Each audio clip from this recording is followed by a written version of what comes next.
اعوذ باللہ من الشیطان الرجیم بسم اللہ الرحمن الرحیم رب اشرح لی صدری ویسر لی امری واحلل عقدۃ من لسانی یفقہوا قولی۔ حیات الصحابہ رضی اللہ عنہم، حصہ اول، دعوت کا باب۔ حضرت ابو ہریرہ رضی اللہ تعالی عنہ کا انفرادی دعوت دینا۔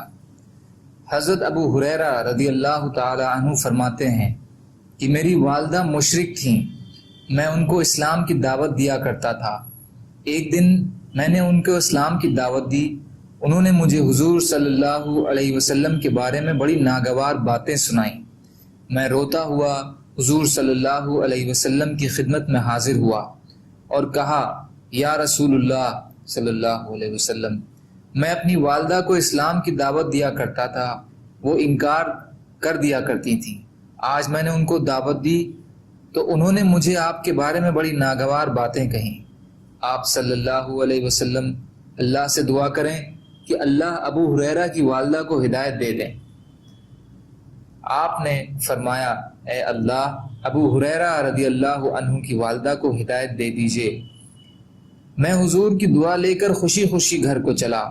وہاں پہنچ کر میں نے دروازہ کھولنا چاہا لیکن وہ بند تھا۔ میری والدہ نے میرے قدموں کی آہٹ سن کر کہا، اے ابو ہریرہ ذرا ٹھہرو۔ میں نے پانی گرنے کی آواز سنی، یعنی میری والدہ اسلام میں داخل ہونے کے لیے نہا رہی تھیں۔ میری والدہ نے کرتا پہن لیا اور جلدی میں دوپٹہ نہ اوڑھ سکیں اور دروازہ کھول کر کہا، اے ابو ہریرہ، اشہد ان لا الہ الا اللہ واشہد ان محمدا عبدہ ورسولہ۔ فرماتے ہیں میں نے حضور صلی اللہ علیہ وسلم کی خدمت میں واپس آ کر آپ صلی اللہ علیہ وسلم کو بتایا۔ آپ نے اللہ کا شکر ادا کیا اور دعائے خیر فرمائی۔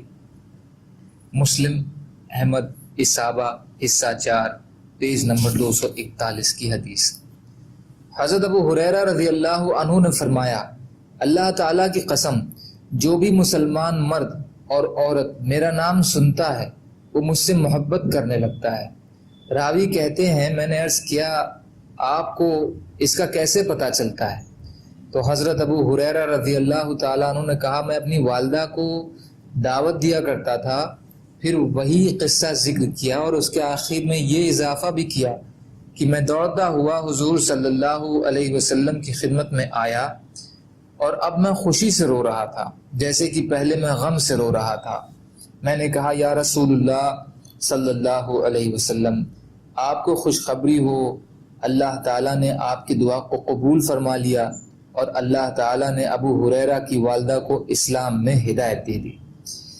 پھر میں نے کہا، یا رسول اللہ، آپ اللہ سے دعا کریں کہ اللہ میری اور میری والدہ کی محبت تمام مومن مردوں اور عورتوں کے دل میں اور ہر مومن مرد اور عورت کے دل میں ڈال دے۔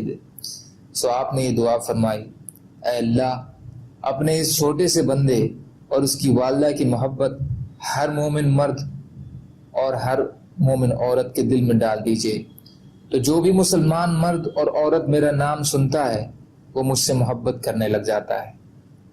ابن سعد حصہ 3 پیج نمبر 328۔ حضرت ام سلیم رضی اللہ تعالی عنہا کا انفرادی دعوت دینا۔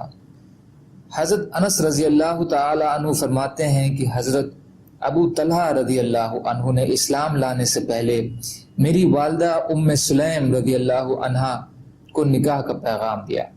انہوں نے کہا، اے ابو طلحہ، کیا تم نہیں جانتے ہو کہ جس خدا کی عبادت تم کرتے ہو وہ تو زمین سے اگنے والا پیڑ ہے؟ انہوں نے کہا، ہاں۔ ام سلیم نے کہا، پیڑ کی عبادت کرتے ہوئے تمہیں شرم نہیں آتی؟ اگر تم مسلمان ہو جاؤ تو میں تم سے اسلام کے علاوہ کسی قسم کے مہر کو مانگ نہیں کروں گی۔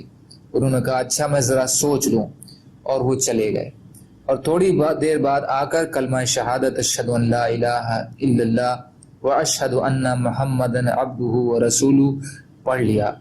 تو حضرت ام سلیم نے کہا، اے انس، میرا نکاح ابو طلحہ سے کر دو۔ تو حضرت انس نے ان کا نکاح کروا دیا۔ احمد ابن سعد اصابہ حصہ 4 پیج نمبر 461۔ سبحان اللہ و بحمدہ، سبحانک اللہم و بحمدک، اشہد ان لا الہ الا انت، استغفرک و اتوب الیک۔ سبحان ربک رب العزت عما یصفون وسلام علی المرسلین والحمد للہ رب العالمین برحمتک یا ارحم الراحمین لا الہ الا اللہ محمد رسول اللہ